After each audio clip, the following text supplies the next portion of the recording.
Well, hello everyone, this is Fadi and I want to welcome you to a brand new video series that probably myself and Dr. J will be doing it for a long time. And it's called Two Qur'ans, Hafs versus Warsh. And if you don't know anything about what we're talking about, this is the right show for you to get additional deep dive education on the different readings of the Quran. And if you're a Muslim watching this, slow down, listen to what we're going to say, watch the videos that we will start publishing, and we ask you to be the judge and tell us, do they sound to you as one Quran or two different Qurans? With that in mind, Dr. Shay, thank you so much for being here with us. Why did we call it two Qurans? And let's help our audience understand, what do we mean by Hafs and Warsh? Well, I want you to notice, what color shirt do I have on? Well, you have the one about the Quran. This is the brown shirt. Whenever I'm wearing a brown shirt, you know I'm going to be talking about the Quran. Right. Color code always is very important. Yeah. And I want to talk about these two books right here. These are the two books that are the most popular Qur'ans. Completely different, well, not completely, but different Qur'ans that are used in the world today. This one, this green one, is the Hafs. The black one here. The Warsh, I'm sorry, this one. Sorry, did I say it? The black one. The black one over here is the Warsh. Right. The green one on this side is the Hafs. So green is correct. See, I'm looking at backwards on that screen, so that's why I did it. So this is about 95 to 97% of the world's population now follow this reading. What do I mean follow? Means they memorize the Quran with this reading. So you want to memorize the Quran with this reading, you better not use this one. Why? Because 3% of the Quran memorizes this reading. Now you say, oh, Muslims will say, well, they're the exact same reading. No, they're not. There are 5,000 different words between these two books. 5,000 different words. If you have different words, that means you have different sentences. If you have different sentences, that means you have different meanings. If you have different meanings, that will impinge on doctrine, that will also impinge on belief, and that will also impinge on practice. Now, Muslims have always said there's no difference between any belief, there's no difference between any practice, there's no difference between any doctrine. You hear them say it all the time, and they're saying, prove it. If you say that they are different, then show it. So that's exactly what we're going to do. We're going to now start and unpack these. We're going to do a few at a time. Each video, we're going to take one verse. How many verses do we have to go to? We have 93,000 verses we're going to be looking at. We're going to be doing this till we're old, in our 90s and decrepit. However, we want to look at these 5,000 just between these two, because these are just two of 30 official Qur'ans, which have 93,000 differences between them. We don't have time to do that. But if the Muslims say that there's no difference in doctrine, no difference in practice, no difference in belief, then I want them to just talk about these two. Let's just talk about these two, since these are the most popular in the world today. This one, which is the Hafs, is used almost all over the world since 1924. It was canonized. Well, that was just for Cairo. By 1936, it was canonized for Egypt. By 1985, it was canonized for the whole world by King Fahd. So this has become the canonical text. However, in North Africa, if you're in North Africa, you got to use this one because there's 5,000 differences. You want to memorize it in the area, the way that you have memorized since you were a little child. So this one is used all over North Africa. About 3% of the world's population, so therefore use this reading. And that's why we've chosen these two, because they are the two most popular in the world today. And by looking, we're going to probably look at 43 of them. We could look at all 5,000, but let's just look at 43 of them. And we're going to start unpacking them a little at a time, because we only have so much time in the studio together. Exactly. We can't do them all today. We will be doing them at other times. As long as I have a brown shirt, we'll be unpacking these. Yeah. Thank you for that introduction. And this is why I was telling you people, it's going to take us a long time. Whether 5,000, 1,000, or all 93,000, it's still going to take a long time. Now, here is why we call it two Qur'ans. Because if I want to follow the Islamic, basically, narrative, this Quran, that right here, the 1924 Hafs Quran, the most popular standardized Quran, is supposedly the preserved Quran that existed in heaven in a preserved tablets. But wait, we have another one called Warsh. Oh, a Muslim will say, no. They're both are one and the same. One and the same? Well, I speak Arabic, and I have to tell you, they sound different sometimes. And not only that, but there is some theological damage that comes out of these variants, these differences. We will unpack them one verse at a time and let you be the judge. If they sound the same, they read the same, or they mean the same.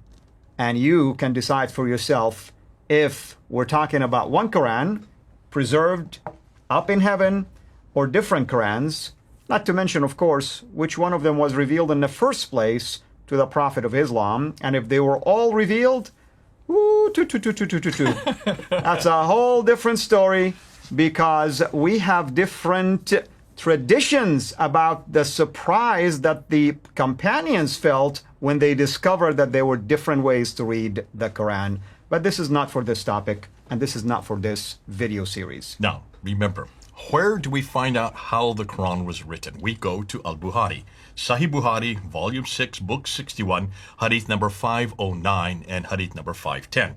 And when you look at those two traditions, that tells us everything we need to know. And that's what Muslims have to support, because where can you go up besides the Quran? The Quran cannot, you have to go to, in order to find out, you have to go to Sahih Bukhari. He is the best in there. Right. And what does he tell us? Well, he tells us that the Quran was written in its final form by Uthman, well, actually it was Zayd ibn Thabit, there in 652. And that he took all the other ones that disagreed, which means all the ones from Iraq and all the ones from Syria, the ones from Kufa, from Basra, and from Damascus, and he had them burnt. He destroyed them because they disagreed. Since they disagreed, they were corrupted, right? So therefore, I would suggest that one of these two must be that Quran that is from 652, that is from the time of Uthman, that is from Mecca, Medina, that is the Qurayshi Quran, because that's the dialect, right? The Qurayshi dialect. Do you know where this was written? This is the one that is the Hafs. Do you know the city it was written in? It was written by Hafs in 796 in Kufa. Yeah. Is Kufa in Iraq or is Kufa in Arabia? I always ask this question, how come it wasn't the reading of Ibn Kathir from Mecca?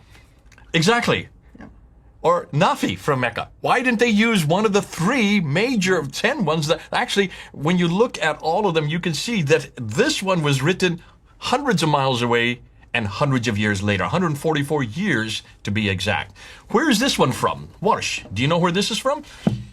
This is actually from Egypt. Cairo. Yep. And it's the only one from Cairo.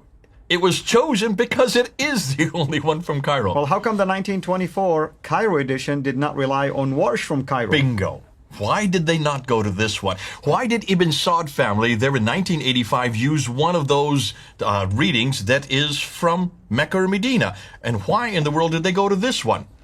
The reason why is because this is the one that was chosen by the Ottomans after 1299. Becoming more and more popular. It was the most popular one from the 13th, 14th, and 15th, and that's why it was chosen by Muhammad ibn al-Husayni al-Haddad in 1924 at Al-Azhar University, and that's why it is now the standard, becoming the standard today. But it is not the Qurayshi dialect. It should have been one of those that was burned. Therefore, it stands for the reason that we shouldn't even be looking at it.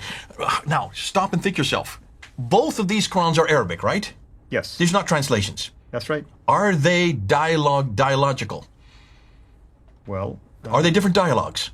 There are some words in there that are different. Wait a minute. What is a dialogue? A dialogue is a completely way of saying it from a different geographical location. Right. You say potato, we say potato.